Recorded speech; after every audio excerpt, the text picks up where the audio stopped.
would not believe the day I just had at work. Man, nothing gets your old man going quite like some good coffee, huh? Uh-oh, looks like someone forgot to do the dishes. No allowance this week. What'd you say? You want to be a doctor? Well, I thought you'd want to follow in my footsteps and be a Jabberwocky just like me. How many times have I asked you to clean this room? Son, I am very disappointed in you.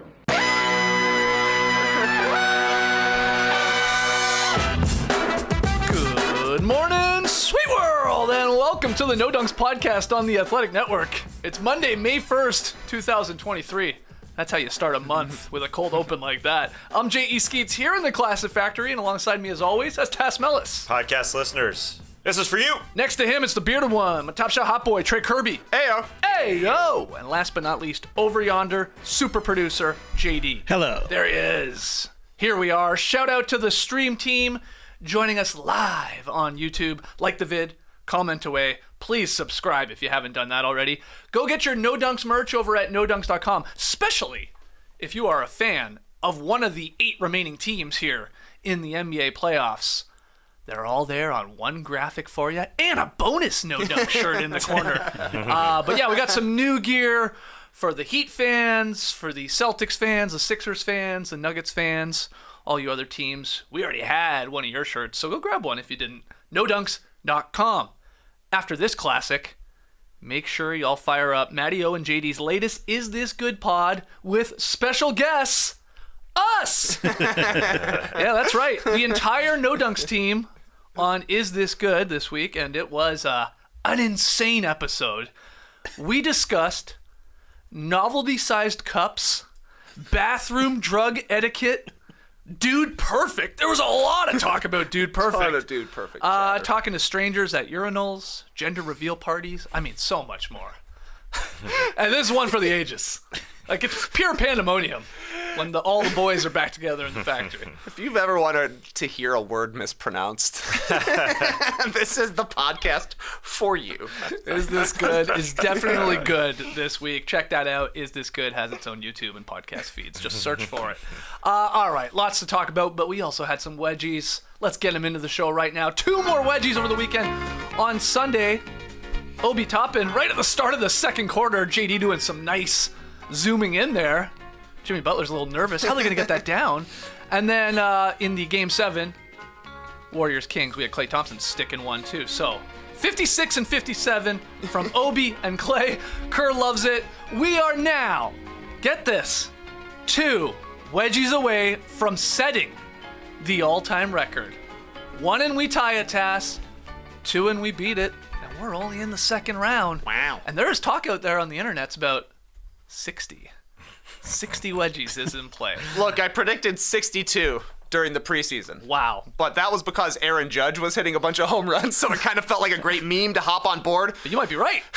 Who would have guessed? It's incredible. Playoffs, baby. Incredible. So you never know. On any night now, we could set the all-time wedgie record. Yeah, 1 to tie again, 2 to win it. WedgieTracker.com has even taken down the pace graphic because they're just high on life right now. Who cares about the pace? We're at 57. This is just gravy. It's amazing. Let's get into the Game 7 from Sunday. Steph Curry, 50 points, sets a Game 7 record as the Warriors eliminate the Kings. Hell of a season from Sacramento, but a little too much Steph Curry. A whole lot of Looney on the boards. And really, that was it. It felt like 2 guys sort of beat the Kings yesterday. But Curry, definitely on the short list of his greatest playoff performances ever. I mean, I don't know, top 5, top 3, wherever you want to put it. I just loved how he came out and said, screw all this off-ball screen stuff we do. Just give me the rock. And he took 38 shots to get there. Very much more like a traditional superstar, running the old pick and roll. In the third quarter is when it all went to poop for the Kings, unfortunately, and then the Warriors just spread it. And some sensational Steph stuff. The circus shot, like he was in warm-ups with the scoop into the lane. Like literally just in warm-ups, he felt like, I get into the lane, I'm going to throw it 25 feet, swish. And then soon after, he takes a 3-point shot, and Wiggins tried to dunk the putback all over the Kings. Oh, yeah. And it went up basically the same height that his previous scoop shot went, and Curry outjumped Kevin Huerter for the offensive rebound, and then he was able to hit a floater in the lane, and that's sort of the story of the third quarter. Yeah. All those offensive rebounds, 2 on that play, 13 overall, and in that one quarter, 13 offensive rebounds for one team. Kevon Looney had 7 of them. Yeah, those two dudes started to spread it, and in the fourth quarter, Steph just sealed it, and he stole the ball from Andrew Wiggins. I love that play. It was like 7 minutes left. Draymond trying to pass it to Andrew Wiggins. Curry said, "Nah, this is my night."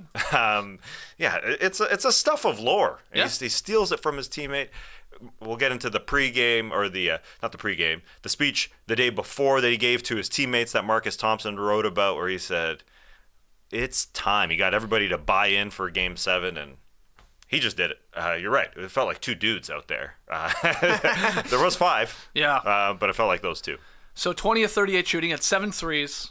He scored or assisted, Curry did, on 66 points in a Game 7 win on the road in an incredible atmosphere in Sacramento there. And, by shot or pass, he created 53 of the Warriors' 100 field goal attempts. So this really was all Steph Curry. What's more demoralizing is what I was thinking watching this game. Steph Curry hitting a 35-foot bomb in your face when you're like, well, what am I supposed to do?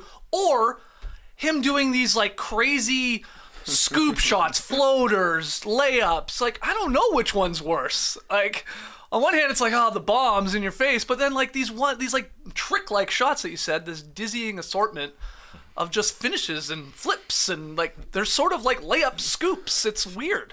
Yeah, the problem is that they're both super deflating, and then when he misses, you just assume Looney's going to get the offensive rebound, and that's deflating as well. Looney has become the Draymond Green of this team. Like, the stats are there because he's racking up 20 rebound games, 3 big beefs in a 7-game series. Super impressive. But that doesn't even tell the full story of what he's doing, because it did feel like in the third quarter, if the Warriors missed, they're just getting another attempt. And you got Curry having just a special night for him. We talk about LeBron Game 6, the stone-faced LeBron game. This was like the smiley face Steph game. Yeah. The guy was missing free throws, just grinning ear to ear through the entire game. He's never taken more shots in a game. This is a I'm not losing kind of game. And that's why when you look at a playoff series, you'll hear a lot of people like, I don't really know which way to go, so I'm going to pick the best player. Steph Curry was the best player in this series, and he won him the series. Yeah. 50 points in a Game 7, set the record. They won 2 games on the road in this series. Pretty impressive. They won how many in the regular season? 8, right? Was it 9? Something like that? Yeah, close. Maybe it was 10, but somewhere. Not a lot. No, they won 2. My God. It was big. Where does this performance rank in Steph Curry's playoff career? I have a bit of a list here. I think it does fall in the top 5. Oh, sure. If you start way back, sort of at the start of his playoff run here, dynasty for the Warriors, there's that 37 points in a pivotal Game 5 of the 2015 finals. That was a 2-2 series, 37 in the finals. To get that win, that's huge. He had a 36-8-5 that he dropped in Game 7 against OKC in 2016 when the Dubs completed the 3-1 series comeback. That series remembered because of Clay in Game 6, but hey, not a bad Game 7 there. There was 33 in the second half of a Game 7 in Houston in 2019. Nah, can't be that one. 33 in the second half. No That's KD, a lot. I think, right? No KD. There was the entire 2019 Western Conference Finals where they swept Portland. Go look at the box score for that series. It's all just lights out Curry games. It gets forgotten because they swept them and all that. And it was like, which game would you pick even from that Western Conference Finals? And then, of course, there's Game 4 of the finals in Boston last year, which a lot of people think maybe was his best game when you consider what it did for that final series. 43 and 10 rebounds to sort of snatch the championship there from the Celtics on the road. That's probably number 1, but man, 50 in a Game 7, I don't know. It's second or third to me. It's top 3. Yeah, I think the finals against the Celtics where they're down 2-1 and looking seemingly out of it in the fourth quarter, pulling them back into a 2-2 series. Like, without that series is over. Yeah, it's just finals versus a round 1 here, but it's nice to hear that he's stacking them up because it's been over a decade now that he, not over a decade. I don't want to be the exaggerator. It's been nearly a decade, but one by one. These are impressive. Very, very, very, very, very impressive. And he's not the kind of guy that yells out loud and like talks about himself. So, he yells. Yeah, and this guy's one of the biggest celebrators in the game. He celebrates, but he doesn't talk about himself post-game, that kind of thing. True. Online. He generally lets his game do the talking. Yeah, that's no what doubt I mean. about that. No, he talks on the court, guys. Come on. The guy lit the beam in the middle of the fourth quarter of this game. He's shimmying all the time. The guy's a major trash talker, but he's very nice in post-game comments, giving love to his teammates as well. He carries himself like Michael Jordan with a smile on the court. The guy's a killer. He's a killer. The baby-faced assassin. He's a killer. The Kings had a chance here, which is wild, in a Game 7, until Curry said, okay, this is my game, and Looney kept grabbing rebound after rebound. They were up at half. The Warriors missed 11 free throws. Klay Thompson was garbage, outside of the wedgie. Thank you, Klay. But 4 on 19 from the field from him. Wiggins, not a whole lot from him. Draymond had a sort of quiet game, obviously a stud defensively, but didn't do a whole lot on the other end. And the Kings, man, they just couldn't seize the moment here. Couldn't contain Curry. Good luck with that. And they shot 37.5% from the field and 25.5% from three. And Mike Brown was trying things. We had Terrence Davis in there, giving them some threes, but giving a whole lot back on the other end. Sabonis had a decent box score at the end, but they're sagging off that guy and saying, go ahead, man. Take a jumper from the free throw line. He hit a couple and then got very hesitant to want to continue to shoot them after he missed a couple. Fox had a rough game, his worst game of the series. Yeah. The finger obviously had some impact on this guy. Really his handle more than anything. 5 turnovers. Felt like, but it was there. And look, a hell of a season here from the Sacramento Kings. I don't think you can be upset. Like, bummer. Yeah, chance. You played great for a half, but this is a team that hadn't been in the postseason forever, and they took the defending champs to a second half of a Game 7. Like you were in it for a good chunk of it. I don't think you can hang your heads. No, the champs. Yeah. These are the champs for a reason. They've done it to so many teams. You listed all the performances that Curry's had. I saw this in Marcus Thompson's article about the teams that Curry just slit the throat of. The Warriors have destroyed over there. The Chris Paul Clippers. The James Harden Rockets, the Damian Lillard Blazers, the Kevin Durant Thunder, the LeBron James Cavs, the Ja Morant Grizzlies, the Jason Tatum Celtics, and now the De'Aaron Fox Kings, which will hopefully be a bigger team over the next 5 years. Right. But it just sucked for De'Aaron Fox to get injured and have his worst game in Game 7. But the experience obviously was a major factor in this series, in this game in particular, in the third and fourth quarter. Anything else from this actual Game 7? Or should we pivot to, oh my God, Warriors-Lakers? What do you got in your notes here? I don't really got anything else from this game. It was just literally the Warriors said, we're playing our 5 championship players the entire second half, and that's why they won. Like, it was close going into halftime, but it didn't really feel like the Kings had a chance, especially once the Warriors just decided to roll with their best guys. I mean, 19 minutes in the second half for Draymond, 19 for Curry. The other guys are 17 and 15. Ain't that many minutes that were actually competitive in this one because it turned into a blowout at the end of the game. So we've talked all season, it feels like, about the Warriors having the best starting lineup and the best top 5, and they probably still do because they got Steph Curry.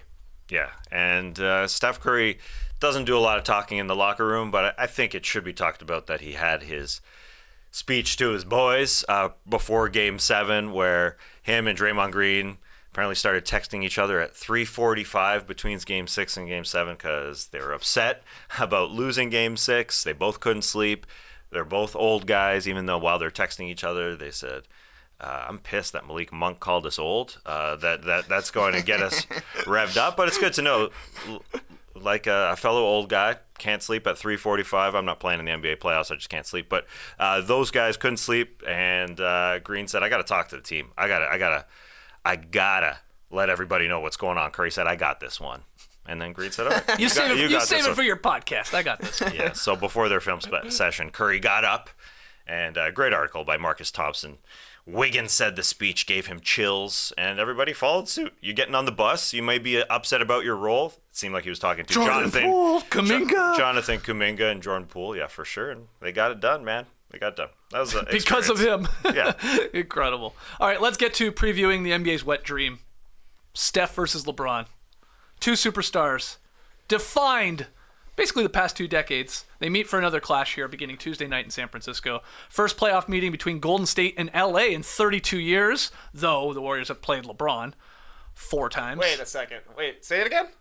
First time LA and Golden State have played in the playoffs in 32 years. The playoffs. Yeah, the playoffs. Yeah. They played in the play-in. Yeah, postseason, not playoffs.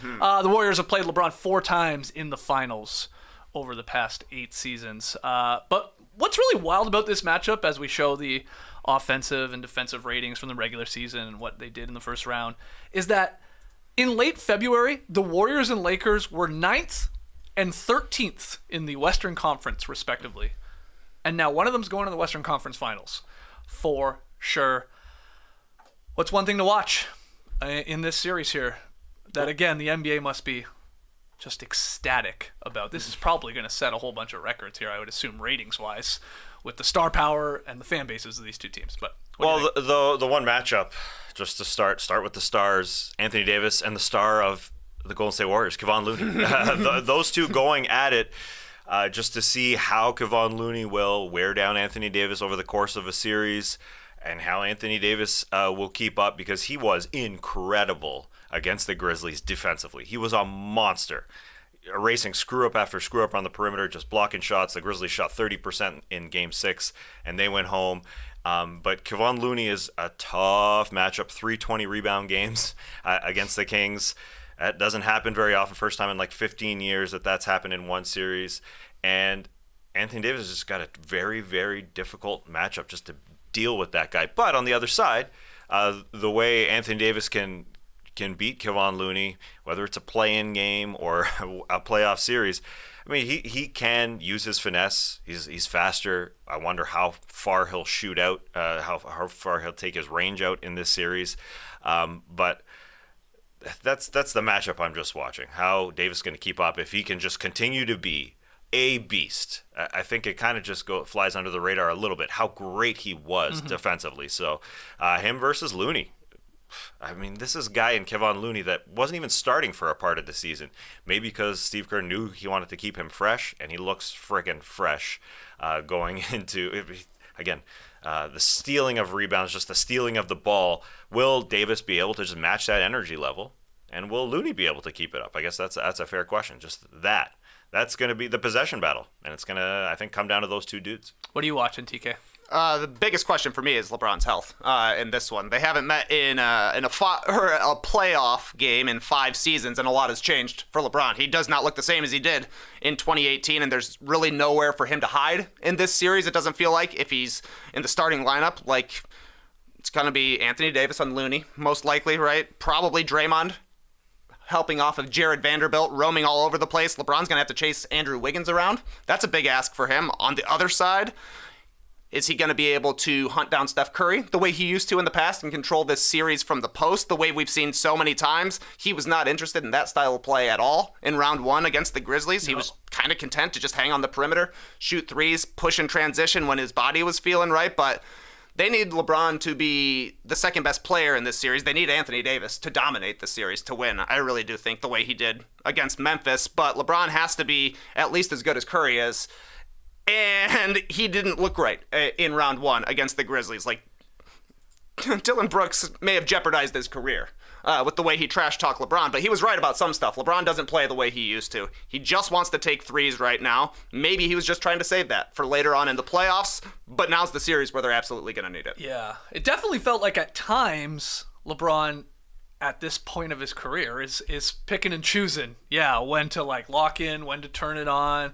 Maybe he'll settle in those other instances, which he did. The three-pointer has completely left him. I think he is going to have to hit some of these, or at least more of a higher clip in this series for them to beat the Warriors here. But yeah, how much of it is just LeBron looking at the chessboard, 10 steps ahead, thinking, I need to save as much as possible here for the next round, and AD's doing his part, and I'm getting like a 30-point game from D'Angelo Russell, and Rui was there early in that series, and he's like sort of letting these other guys chip in just enough to get by Grizzlies in 6. But I'm with you guys. AD versus Looney is going to be fun as hell, and it did go under the radar what Anthony Davis did. He averaged, maybe it's because he didn't average a ton of points, but 21 and 14, 49% shooting, 4.3 blocks per game, 1.3 steals, couple assists.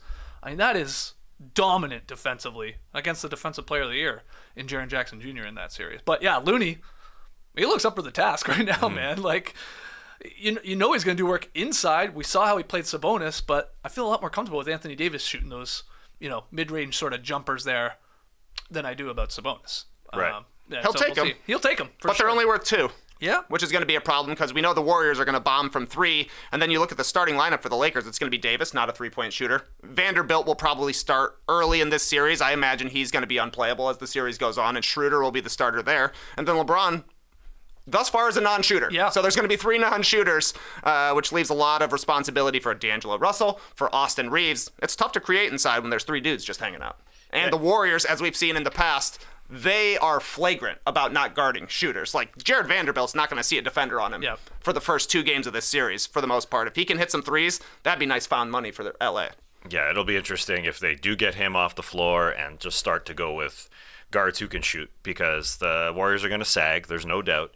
And it'll be interesting to see if Anthony Davis decides to take a couple more threes in this series, because That's fine. Yeah, if but you're the Warriors, that's totally fine. Sure. He hasn't hit it since really in the postseason, since they won the title. Back then, he was a 3-point shooter. Yeah. And it was a different game how he was able to spread out Looney and Green. And yeah, Green versus LeBron is going to be a primary matchup. I mean, that's going to happen a bunch over and over and over again. I'm sure the Lakers are going to be happy to let LeBron guard Draymond Green and get some rest on that end to some degree. But on the other end, is LeBron going to want to go into Looney and Draymond Green? Is he going to want to drive? Because even Green coming into this series, it's not quite a Dylan Brooks explicit comment, but he said LeBron's a different dude. I mean, he is playing off the ball more than he ever has. He literally said that. And yeah, he's a passer, and at the same time, like, LeBron knows this Warriors team too. So will he get up for it defensively? Is he going to be able to run ragged around screens and all that? And this schedule of this series too, I believe it's every other night. There's no big gaps in this series. Zero. Because it's getting started so late. Every other night. It starts, and then every second night you got another game. And will that have an impact on the series? Especially maybe a LeBron in particular, or maybe not. X Factor, Trey. Let's start with you. Who is an X Factor in this one? Straight up player X Factors. I think it's a guy on both sides who needs to have a better round 2 than they had round 1. D'Angelo Russell for the Lakers, Jordan Poole for the Warriors. Who's going to do less dumb stuff? It kind of comes down to who's not going to throw the game away for their team and make open shots, because they'll probably both get some looks. Definitely Russell is going to be getting some looks. It feels like he's a bit of a Ferris wheel himself. He'll have a 19-point game, and then he'll have a 3-point game. His turnovers are bad. It lets the Warriors get into transition where they thrive. Poole's turnovers. He has a lot of shooting turnovers, if we're being quite honest, where he just takes a dumb shot. It bounces way out because he's always taking threes. And then the Lakers are able to run. Lakers not a great half-court offense team, so anytime they can be in transition will be big. And then honestly, can either of these guys survive enough defensively that it's not killing you in a quarter? There are question marks for both Russell and for Poole. Monk pretty much outplayed Poole for the entirety of the Kings series, and that was a huge part of the way that the Kings were able to stay competitive. Russell, when he's hitting, he gives the Lakers something that they don't have. Creativity off the dribble and 3-point shooting. So those are a couple of dudes I'm keeping an eye on. Yeah, Jordan Poole's fascinating here. I mean, he played very poorly in the Kings series. Really bad. He played one good game, maybe, and then some stinkers. His minutes dwindled down there as Kerr was like, all right, well, he's not giving us anything offensively. Let's go with defensive-minded guys. Let's go Gary Payton, whatever. But, Kerr will, of course, play him here. And he could have a bigger impact. I mean, he's obviously an explosive offensive player. I remember it wasn't that long ago we were like, this guy's doing Steph Curry-like things. But right now, and maybe it's locker room issues or frustration with minutes, he's out of whack right now. So he is a hell of an X factor. And D'Angelo Russell, I mean, I think it's either, I've said this before in the last series with the Grizzlies when I did pick the Lakers, it was like, it just needs to be, who's the third guy on any given night? Is it D'Angelo Russell? Is it Rui? Is it Schroeder? Is there a Beasley game still somewhere? His sort of minutes are completely gone. That's what the Lakers are always looking for. Reeves has been pretty solid, and he's had really high moments. So those are great ones though in Russell and Poole. Anyone else? Well, yeah, I wonder if Russell is going to be able to stay on the floor at times. They're going to run him ragged. They're going to run him around a bunch of screens. I think you're going to see a lot of Dennis Schroeder because of that. They saw D'Angelo Russell up close and personal for half a season as a member of the Golden State Warriors. I think they're just going to try and take him out of the game as much as possible. D'Angelo Russell can make him pay on the other end. But I think we're going to see a lot of Schroeder. I think you could see some Troy Brown Jr. In this series guarding Klay Thompson because he's pretty good at navigating screens, and that's what the Warriors do. So the Lakers do have some options with their backcourt rotation, and I think the Lakers are going to play way bigger than the Sacramento Kings did. So we'll have to see what the Warriors do with their bench. Is Jonathan Kuminga going to be able to play? Maybe guard some LeBron minutes. I think that's a possibility. Be their sort of their Iguodala of the past and get some minutes there. But Wiggins is the X factor. Have you heard that before? Yeah, every series, the Lakers won their season series against the Warriors, and they're all post-trade deadline games. So there is something to take from those games. They just sagged. They guarded the Warriors, Curry and Klay, but Wiggins wasn't there, so they just sagged in the lane and defended the lane really well. Wiggins wasn't there for a couple of them, and Wiggins is going to have to be big, make them pay, make their bigs come out and try and guard them. So there's lots to be. This is a chess match. Lots to watch and be excited for. Rotations, sliding up, sliding down, sliding up, sliding down. And people think the Lakers are just a slow, big, plodding team. They can play fast. I know Bron doesn't want to necessarily play fast, but they did. It was the third fastest of the 8 series, the Lakers and Grizzlies was, because they can run up and down. Bron doesn't want to, but the rest of them sort of can. So looking forward to how the coaches play this thing. Prediction time. Dubs, Lakers. Where is Trey Kirby going? Well, this is interesting here. I think the Warriors clearly have an advantage in the backcourt. They got Steph Curry. We just saw him have an awesome game. He had a 1-turnover game in a 50-point game.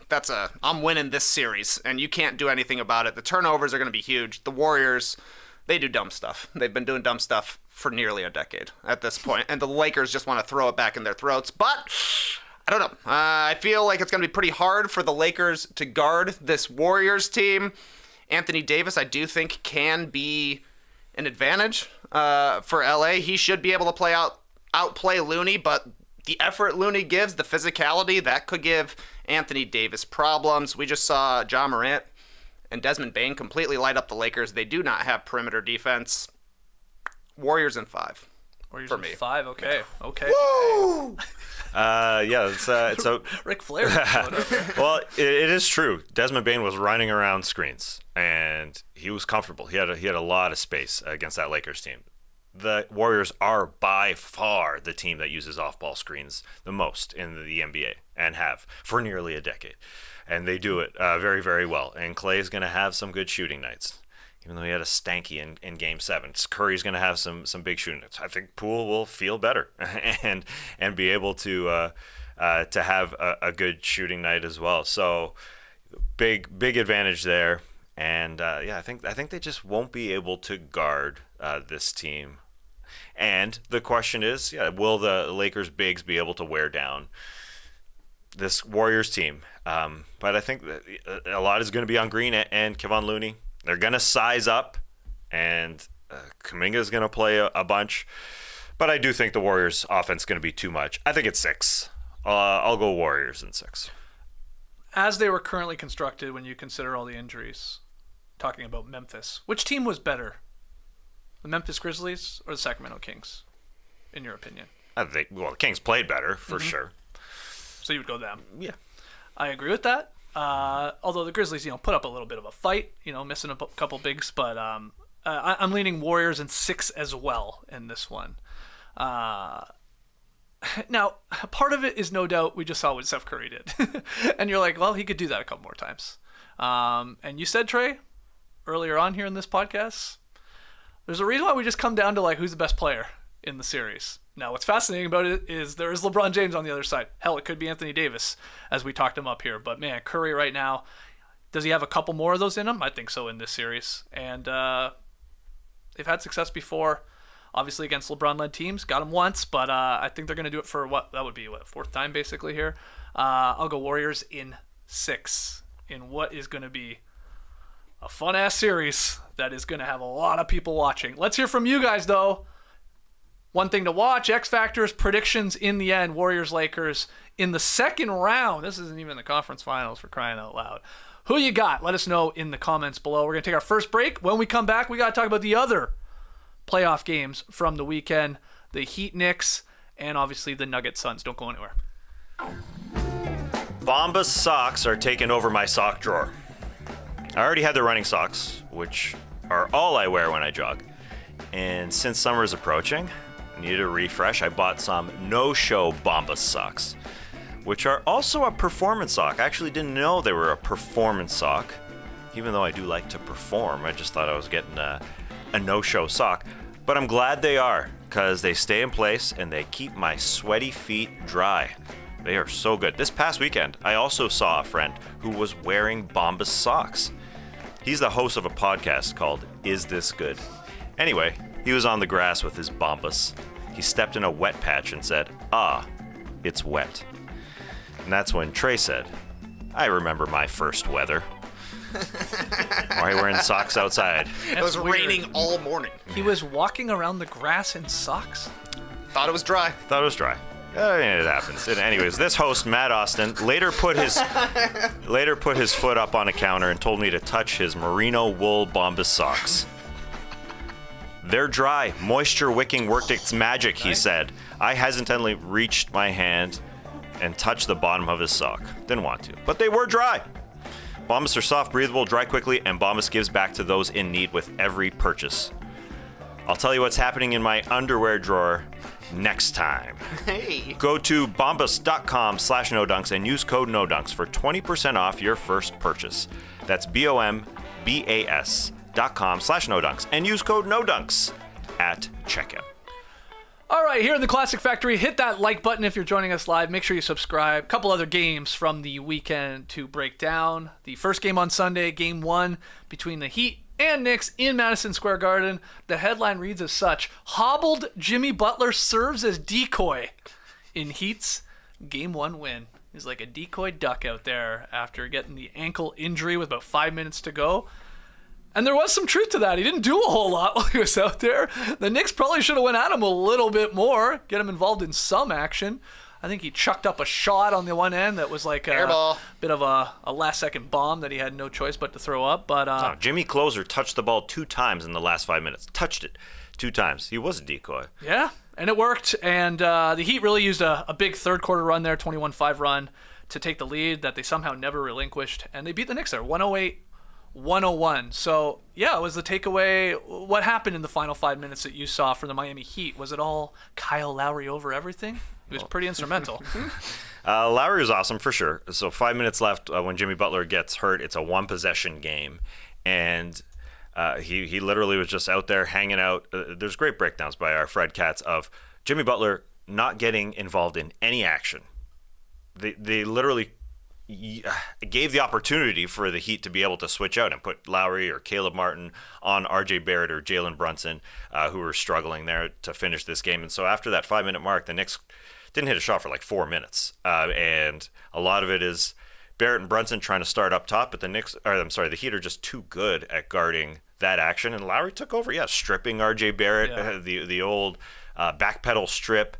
And RJ Barrett started really hot and couldn't finish the game, and Jalen Brunson was decent in 2-point land but couldn't hit a 3 to save his life. And so they're really good at guarding up top. They did the same thing with Donovan Mitchell, and the supporting Cavs couldn't hit a shot. And in this one, it's sort of what happened with the Knicks going 7 of 34 from 3. So yeah, that's the last few minutes. It was Barrett and Brunson starting up top. There was no inside out action, and on the other side, it was. Lowry was phenomenal. It was Vincent and Lowry. Yeah, it was. Yeah, a couple of guys that you don't think of as the closers for this team because they usually aren't. But the Heat are they're gold right now.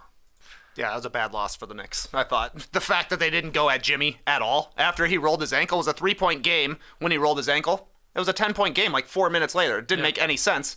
The two best creators on the Heat couldn't do anything. Tyler Hero's not playing, and Butler, he was like practicing shots in the corner while he was just standing there. But nothing from the Knicks, and honestly, a brutal fourth quarter for RJ Barrett. I thought he was really, really bad the last 5 minutes. Missed a layup, had the offensive foul, had another turnover, blocked by Kyle Lowry, 1 for 2 at the free throw line, then finally scored again in garbage time. He had it rolling through the first, 43 minutes of the game, playing pretty well, all things considered, but he was selling it there at the end of the fourth quarter, and the fact that he couldn't take advantage of a hobbled Butler is a large reason why the Knicks ended up losing this game. I just thought they didn't execute well in the fourth quarter at all. I love this line from Mike Vorkanoff of The Athletic about Lowry, how he was the closer. He said, the old lion who showed he still has something left in him. And then he talked about the veteran moxie. And he did. He had 18 points. He hit the fading baseline jumper that basically iced the game. But his just hands and activity was like everywhere. He added 6 assists, 5 boards, and Lowry had 4 blocks. A tied a career high for any game in his career, regular season or postseason. Now, I think some of those blocks are of the steal block variety, because that's Lowry's sort of thing. But they showed up in the box score as blocks. But what a game. And him like just sort of taking over when Jimmy Butler went down, who, by the way, had a great game up until that point. I mean, he had 25, 11, and 4 and 2 steals in his 38 minutes, and now we wait to see about this rolled ankle. I mean, it's one thing to sort of hobble around, like visibly hobble around. It's incredible that they weren't really going at him. I don't know what Tibbs was thinking there. But, now after the game, what's the swelling do? Can you get it right? I'm not sure what Jimmy Butler's status is even for this next game. Have they even come out and said what he is? All he said was it feels like a rolled ankle. Yeah, afterwards. That's right. Good thing for them. Favorable schedule, all things considered. Game 2 is on Tuesday. That one's going to be a problem for Jimmy, and maybe he plays, but you can't imagine he's going to be moving as well as he was in round 1 or through the first half of this game. But then the next game is Game 3 on Saturday. So that's a nice chunk of a rest. He probably sits Game 2, assuming they got the injury since they won Game 1.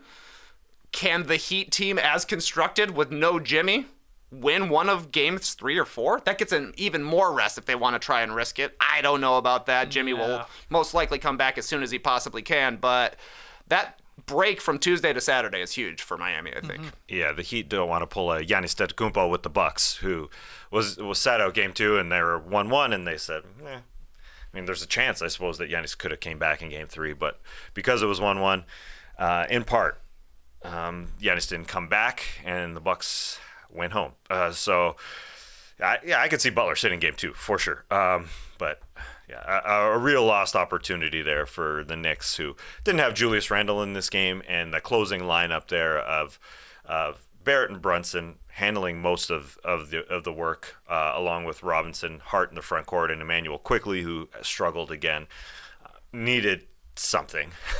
They needed just to stop doing what they were doing, put Butler in action, and get a three-point shooter on the floor. I mean, they shot 20% from 3. I think Game 2, they've got to get Quentin Grimes going. He was hurt to start this playoff run, came off the bench, and the Heat show you don't have to start these guys to make a huge impact when it all is said and done. Kyle Lowry didn't start this game. Was monstrous. Caleb Martin doesn't start this game. Was monstrous. Those guys close. And so even if you want to start who you want to start, I think Grimes has to end this game over a guy like Emmanuel Quickley. And Randall, obviously, his status would be a huge boost to this team because you can rely on him. I mean, they were just relying on RJ Barrett along with Brunson, who they were taking away, and that wasn't working. So the Heat, again, everything is gold. Gabe Vincent had a bad year. I mean, he was shot 33% from 3, and now he in 2 straight fourth quarters here to close out the Bucks and to open the series against the Knicks. Huge threes, just stepping into shots, monstrous. Kevin Love was released.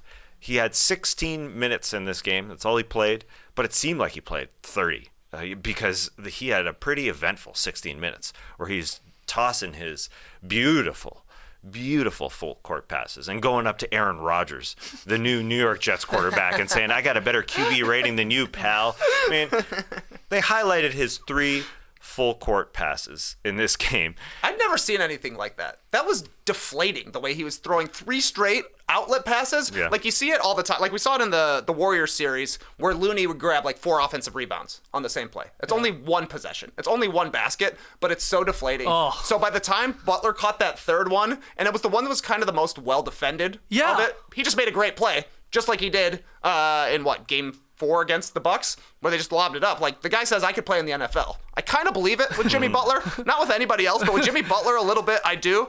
But it felt like those 3 plays from Kevin Love were like, this happened again? I'd never seen that from outlet passing. Just so deflating. The way he was chucking it every single time took the crowd completely out of it. Yeah. And I thought that was a big changing point. Yeah, the Knicks did that to the Cavs, getting behind their defense. It didn't take a 70-foot pass from Kevin Love. They were just able to do it to the Cavs, and Obi Toppin was windmilling on them there in Game 5. But I totally agree. The first one was, sort of a reg. But the next one where Jimmy got up and was a tight end and got 2 hands on, that was a tough catch. Jimmy looking great out there. All right, so Game 2 of this, you said, Tuesday night? Feels like must win here already for the New York Knicks to win this series. Like, especially they have if there's no to. Jimmy. If there's no Jimmy, or a very hobbled Jimmy. And they just, I think you said it, Tess. I mean, 7 to 34, that's not going to cut it from deep. They struggled at the free throw line too. I mean, you're giving away free points in a close game. They missed 8 of those, so that's not great. You'd like to see that tick up. There's shots though that they were getting I wasn't upset with. Like Obi Toppin, starting for Randall, he hit threes. He was one of the only guys that could actually hit, but he took a whole bunch. That's fine. That's why he's out there. But I don't think that's fine. You don't think so? I don't. 4-11. I'm not gonna be angry. I think that the Heat are totally fine if Obi Toppin shoots 11 threes, and that was the Probably. key. That was the game plan. It was as soon as the ball gets inside the arc, there's 5 bodies in the lane, basically. Yeah. Taking things away from Brunson, from Barrett. Those guys want to drive and shoot mid-rangers, mostly. And then they were just living with anybody, shooting threes from outside. Like, Obi Toppin's not a good 3-point shooter. 11 threes is way too many for him to take. Hart 0 for 4, Brunson 0 for 7, Barrett 1 for 5. Like you're saying, Grimes needs to play a little bit more. Quickly needs to play a little bit more, and he needs to play better. But I thought that was the Heat game plan. We're packing the paint, and we're letting anybody shoot threes. I think New York shot 28% from 3 in round 1. They shot 20% last night, so I don't know who's gonna be their shooter, but they'll have a hot shooting game. Maybe it'll be Randall getting healthy. He can chuck. He catches He'll fire at least at shoot times. him. Yeah. But yeah, honestly, like 11 threes from Obi Toppin. If he makes 10 threes and beats you, tip the cap, buddy. Yeah, the Heat just seemingly have a lot more two-way players right now. And in this series, and not all playoffs are just about a flow, and so it kind of just sucks for the Knicks to have Randall come back into the lineup. Hopefully he does. And then they have to make another adjustment, and I think it's playing guys who can play both ways, and that's Grimes a little bit more so. So it just stinks. It's all about adjustments, and they got multiple adjustments to make. That was a bad one to lose there, but yeah, it's clear what their game plan was. We're taking away Brunson, all eyes on him, and if you want to pick and pop with Obi Toppin, have at it. Toppin poppin'. Obi Toppin. He be popping. Jamal Murray scores 34. Nuggets beat the Suns 125-107 in Game 1. Jamal Murray looked great in this one, 13 of 24 on Saturday night. 6 threes, 9 assists, 5 boards, 2 steals. Probably had the play of the night when he stole that pass and then sort of split the defenders there. I think it was Chris Paul and Durant sort of going between two of them and then flipped it high off the glass at full speed with Kevin Durant trying to chase him down. So an incredible game from him, and really an incredible performance from the Denver Nuggets. They looked amazing in this game one. Everybody contributing for the Denver Nuggets, and you wonder if you're a Suns fan, how concerned you are after just one game where you got outclassed pretty handily. The Nuggets looked freaking phenomenal. Jamal Murray to start the game was a magician. You mentioned that play where he has Chris Paul on one side. All right, I'll kind of just scoop through, and then, all right, I got Kevin Durant. I got to go behind the back now. I mean, he just was able to get through 2 guys. And if there are the casual fans out there that don't know Jamal Murray, which is totally understandable, he hasn't been in the postseason since the bubble, and he is making his name known. And I think the Nuggets' depth showed through. Not necessarily their bench, but if you've got Murray and Jokic kind of offsetting Durant and Booker, I thought Aaron Gordon and Michael Porter Jr. were so good. I think they were so patient. Porter had opportunities to shoot early on in this game, but him and Gordon just went at the Suns bench. When the Suns went to their bench a little bit, that's when those guys went to work. I thought they were really, really great. Porter was making extra passes. Then they dominated him, and Gordon dominated that second unit. So even though the Nuggets don't have a lot of great bench players contributing, they only have 3. They only got the compost trio of a Brown, Green. Those guys, along with the Jokic the Gordon and Porter minutes, those were the guys who were able to spread it a little bit, and the depth showed. So if you got your top twos kind of offsetting each other, I think this third and fourth option here for the Nuggets were monstrous. Not to mention KCP, who was really, really good in that second quarter. The bombs were raining down, and they hit a ton of threes. Can they shoot like that again? I think is a fair question if you're a Suns fan. But it feels like they've got the parts. It feels like they absolutely know the rules. The disciplined Porter stealing a ball from Booker with 5 minutes left in that first quarter. I mean, they're doing it all. So many two-way guys. Yeah, Aaron Gordon helped break the game open in the second quarter. He finished 9 of 13 shooting, 23 points. But you do wonder if the Suns are just going to have to live with it. They're going to have to maybe say Aaron Gordon's going to have to try and beat us here, because the pick and roll game between Jokic and Murray, good luck trying to contain that. You're going to have to focus on that. So it leaves Michael Porter Jr. and Aaron Gordon and Brown and KCP shots. KCP didn't even shoot well. He's getting wide open looks. So concerning here, no doubt. I took the Suns in this series, and after one game, I'm like, oh boy, Denver looks locked in here. Aaron Gordon's on his Andrew Wiggins-like run here. What he did in the first round, his shooting splits are unreal. He never turns the ball over. And what he gives you defensively as well, I mean, he gives you 23 points, so you're laughing, and you like your chances to win a game where Jamal's the best player, and then Jokic is still a monster. But what did you think, TK? What were your takeaways from Game 1? If the Nuggets play this well, they're going to sweep the rest of the playoffs. That was a perfect game for Denver. I mean, basically the only criticisms you would have is that Jokic couldn't finish that well inside, but when he did, he was just playing volleyball until it finally went in. But huge Murray game. Jokic was still a force, even if he wasn't the best player on the court. 16 threes, forced 16 turnovers, turned the ball over 9 times. You'll beat every team in the league if you play that well, to be quite honest. But Denver, to me, in this game, showed that they are going to have a big-time athleticism advantage. Michael Porter Jr., not a great athlete, but he's almost Kevin Durant's size. He can move. He was contributing defensively, challenging from the back on screen and rolls, and that was impressive to me. And like you're saying, Gordon, I don't really think he's going to go 3 for 4 from 3, but he's shooting wide open shots. Kevin Durant is not going to be closing out on him at all. He knocked him down last night, but then he was also able to contribute on the glass, score inside as well, and then they were forcing turnovers. They got a lot of long wings who just like to get in passing lanes. The Nuggets have pretty good positional size from 1 to 8, basically. And there's a lot of question marks for Phoenix after you get past their top 2 players, really, because I thought this was a pretty bad DeAndre Ayton game. Low effort on the glass. There are so many clips where you just see him standing underneath the rim while Jokic is tipping it back and forth until Gordon finally gets it. He was even worse in pick and roll, I thought. They were just, anytime he would step out to a perimeter player, he would be there, he'd have his hand up, and they're like, sorry, man, you're 2 steps away. I can just shoot a 3 over you. Yeah. It was a terrible game for Ayton, so he needs to be a lot better. They need to take more threes. That's a huge talking point coming out of this one. There are shots that Booker could have taken, Durant could have taken, Chris Paul could have taken, where they just need to shoot threes instead of dribbling into 2s. That's hard to figure out when you're just getting used to playing with each other and you're used to catching the ball and going to work. They just got to take threes. So some more Booker and KD action I think would be big, because the Nuggets are totally okay if DeAndre Ayton touches the ball as much as he did. Yeah. Who cares if he shoots a 15-footer? Literally nobody, because you're going to score on the other end. The other thing is Devin Booker needs to guard Jamal Murray. Mm-hmm. You can't mess around with Landry Shamet. Chris Paul has no chance. Torrey Craig couldn't do anything with Murray. We talked a big game about Booker in round 1. He was playing awesome defense.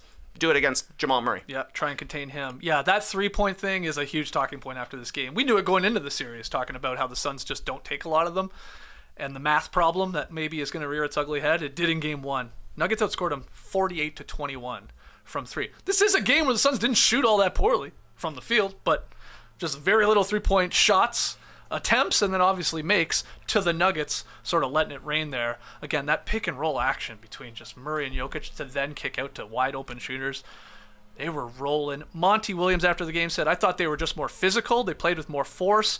We got to regroup and do a much better job of playing with some pace on offense. And just one more coaching note. I loved Malone calling a timeout 32 seconds into the start of the second half. I absolutely loved it. He saw something right away, like, okay, wake the hell up here. We're up. Hey, we're not we're trying. Comfortable. Yeah, I loved it. It was great. That's just good coaching, because it obviously got them going here, and it was a bit of like, all right, geez, yeah. I know we feel like this game we're coasting. It's got maybe the regular season feel, but that was a smart move by him, I thought, and it obviously sort of triggered them and got them back in the swing of things after that awesome second quarter. Yeah, this is going to be a blast of a series. The Suns aren't dead by any means. I mean, no, Devin Booker way. had his slowest game of round one in game one. So that is a good sign. I thought the Nuggets were doing a good job of getting the ball out of his hands early. The on-ball picks, I think, are a mistake for the Suns. I think they need to do more of Devin Booker down screens, classic shooting guard stuff, or misdirection. There was a great play in the third quarter when they decided, all right, they're just swarming our pick and rolls and getting the ball out of Booker's hands. So Chris Paul's running the pick and roll, and then here comes Booker grabbing the ball one-on-one, doing something with it. It is odd when you look at the scoring numbers that Durant and Book had good games, but we need another option, because they were able to hit half their shots. That's pretty good. But the Nuggets are going to out-rebound the Suns. That's going to happen. And especially with Jamal Murray being the best version of he's ever been. I mean, he looks phenomenal. That takes pressure off Jokic, and he keeps him fresh for the boards. So I don't know about this math thing that we talked about coming in. The Nuggets shoot way more threes. They're going to get the offensive rebounds. I don't know if they're going to shoot threes. I don't know if Chris Paul is going to be able to just pull up and shoot threes. And the Suns supporting personnel, they tried in this game to get Damian Lee some shots and Landry Shamet some shots, but they may just have to kill him by two and the free throw line. But Book's really going to have to go for 40. I think that's going to have to happen in this game, because they don't have a matchup for Jamal Murray, but Booker should be able to get off. But Bruce Brown also was awesome off the bench and guarding him, and they've got the best bench player in this series in Bruce Brown. He's doing a lot. He had a monstrous game in this one. Got some news here. Talking about another series, moving over to the Eastern Conference. Sixers star Joel Embiid doubtful for Game 1 tonight. His knee injury is considered to be more serious than a grade 1 LCL sprain. Doc Rivers said Embiid didn't practice Saturday. He's going to be reevaluated daily. But I think, as of recording this podcast going live here on a Monday morning, he is still doubtful, and we don't even know if he's going to play in a Game 2. So let's talk about this. You guys thought this was some gamesmanship here. Maybe it still is. Still hasn't missed a game in this Doc series. And Philly. But how can Philadelphia fare without Embiid if he's not here in Game 1 at the very least against the Celtics starting tonight? How can they fare? Yeah. There's not much hope without him. I think that the reports are, even though he is out there, he's just standing around being stationary. So it's worse than initially expected. So Game 1's a question, but so is Game 2. Yeah. This is just terrible stuff. Year after year after year after year after year after year. He said coming in to this season, I'm going to be fresh for the playoffs because I've never had a completely healthy playoff run. And here we are against the best team in the Eastern Conference in the Boston Celtics. And will he be able to suit up? I don't like watching this footage of him at shoot around literally being totally stationary, not doing anything. So especially when you consider it's not like it happened in a Game 7 and it's a quick turnaround to the start of the next series. You're like, oh, he's only had 2 days. This was a long time ago that he injured himself here. This is like 10 days or whatever it was in Game 3 against the Nets. Yeah, that's a big window. April and for 20 him to was the last still time be he played. doubtful is that is not good. Unless they are completely, sandbagging us here. And Joel Embiid is out there at the start of Game 1. I don't think so, because unless he was doing a hell of an acting job in some of the clips you're seeing, he wasn't moving. He's not moving much. No. They went 12. But neither did Willis Reed. That's right. They're going to need more than 4 points. On, man. Embiid's got to play. The guy's going to win the MVP. Probably on Tuesday night. And he's going to miss the first 2 games of this series. That's bad stuff. I mean, if he's not able to play, he's not able to play, but just get out there. Just play 3 minutes and come off. Give the team a bit of a boost or something like that, because they don't have a chance if Embiid doesn't play in this series. So what, they're going to bring him back for Game 5? That'd be nice. Or for Game 3 is on May 5th. That's a big chunk of time he would have off. 16 days if he doesn't play Games 1 and 2, but the series could be over if he doesn't play Games 1 and 2, because I don't think Harden has it in him to put the team on his back right now. Yeah, I mean, that's what it would have to be, Harden winning every ISO against Marcus Smart and Derek White. If he doesn't play these first 2 games in Boston and Embiid, then it's like the exact same thing that happened last year. It's like hilariously similar. Different injury, but he goes into the second round series against Miami Heat last year. He misses the first 2 because of the concussion / facial fracture. They lose both those games. He comes back, and they eventually lose in 6. So what? They split, generally, the rest of them there. But this would be the exact same thing if this is how it goes, and Embiid doesn't play in Game 1 or Game 2. So it would be very, very disappointing if this is how it goes down. Now, last year it was DeAndre Jordan, I believe, getting the nominal starts at center. B-Ball Paul did see some action, but he'll be starting here, and he looked good there in that Game 4 as he's probably one of the best backup centers Embiid's had at this point of his career, where he's gotten in his career. So maybe it gives him a chance. You go PJ Tucker small ball 5, you do that. I think this is what he's going to try and figure out. I don't think Montrezl Harrell and Dwayne Dedman are going to be the answers, but who knows? Mr. Theragun himself. No, it's on Maxey, really. I know Harden's going to have the ball in his hands to create, but even if he doesn't shoot and score, Maxey's going to be that secondary creator. I think Harden's got to get into the teeth of the defense, but he hasn't looked good inside 2-point line at all. It's been very, very bad, in the 20s of percentages. So Maxey has to be that secondary creator to score. He's the guy that has an advantage on this team, in this series even. But they don't have many advantages, and Joel Embiid is by far the biggest one. And he's not going to be accepting that MVP in front of his home fans. That's I'll stick with that prediction, because if you're down in a series and out, and hopefully he'll be back for Game 3 or Game 4. But if you're down, I don't think he's going to accept it. He's going to say nah. So Tuesday night is the TNT announcement. That's when we find out who the MVP is. Everybody thinks it's going to be Embiid, and you don't even think come Game 3 in Philadelphia, whether he's playing or not, that they'll do a pregame celebration and hand the man the MVP trophy in front of the fans. I say, of course, that's going to happen. You don't think so, though. Yeah. But have that no right. chance. Okay. Yes, you have that right. Okay. You think he's going to come out and accept it after being down in the series? After guy's been being talking out? about winning MVP. Yeah, I do actually. A lot, especially because hopefully he's at least playing by that game. Right. But he's injured again, and so it must be deflating. Oh my God! For the entire fan base. It sort of sucks for this series, a series that we had been talking ourselves into for so long. And it could be really the Eastern Conference Finals. Whoever wins this probably going to represent the East in the finals. No disrespect to the Heat or Knicks, but it does feel that way. They're going to be the favorites. And now we come into it and it's like, ugh. It's like, oh, okay. I mean, it was already going to be difficult. If Embiid was full health, Yep. The Celtics are they have the personnel in Al Horford, and Grant Williams would get some minutes. You got Time Lord there at the back. It would be hell still even for Joel Embiid. But without him, I mean, you say Maxey and all that, but then you got Smart, you got Brogdon, you got White, you got Jaylen Brown. I mean they have the most amount of capable perimeter defenders of any team in the league. It's just slow a guy. It's just Maxey. It ain't Maxey and all that. It's just Maxey, who is the only guy who can really make anyone pay with his speed. Of course, yeah, they've got great perimeter options, but I think it's got to be Maxey as sort of a secondary option. It's not him just taking the ball and scoring. Harden's got to be good at drawing the defense, and then it's got to be Maxey, and hopefully Toby has a series. Yep. Just trying to dream up. Well, blue sky it. How do the Sixers win it?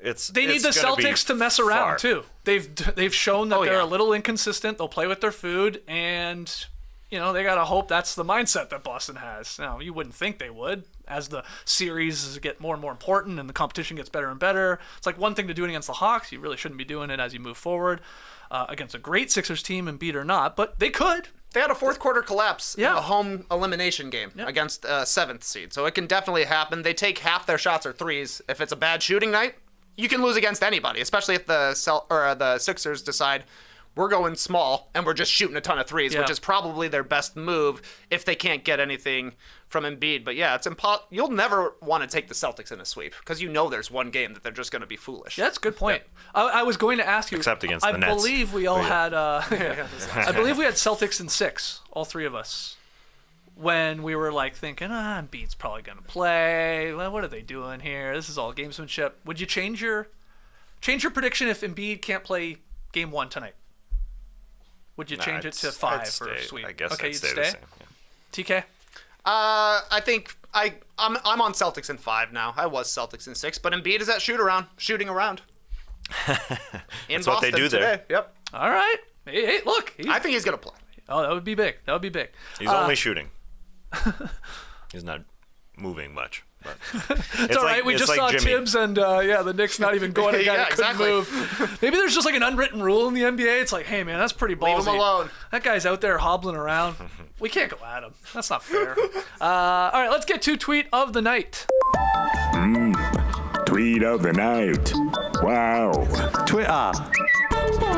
Yeah, tweet of the night. It's actually a screenshot of an Instagram story. This one comes from Jack Harlow by way of BetMGM Canada. What am I even saying right now? Here's Jack Harlow's Instagram story. He was sitting courtside at Heat Knicks in the Garden last night. Kyle Lowry just took a fadeaway 3 and landed in my lap. The rumors are true. His shit was like a pillow. Kyle Lowry got a big old butt. Yeah. And he fell on Jack Harlow. And Jack Harlow now says that it's true. Kyle Lowry's butt is big and soft. Confirmed. And that's your Jack Harlow courtside report. Awesome.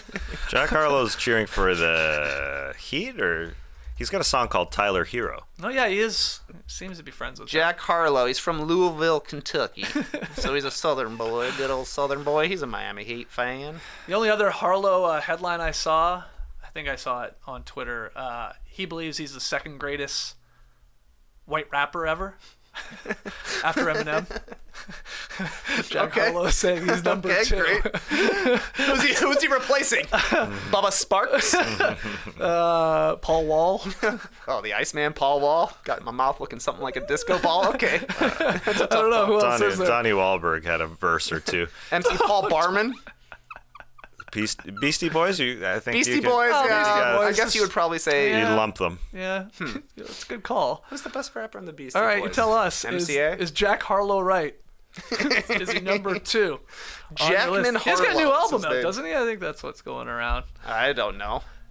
Pretty sure he does. The only Jack Harlow song I've ever heard is if there's a song in that New Balance commercial with Kawhi Leonard. Because I've never heard a Jack Harlow song. No, he performed at All-Star Weekend. So you heard some songs. No, I didn't. I've heard you listen to the Tyler Hero song.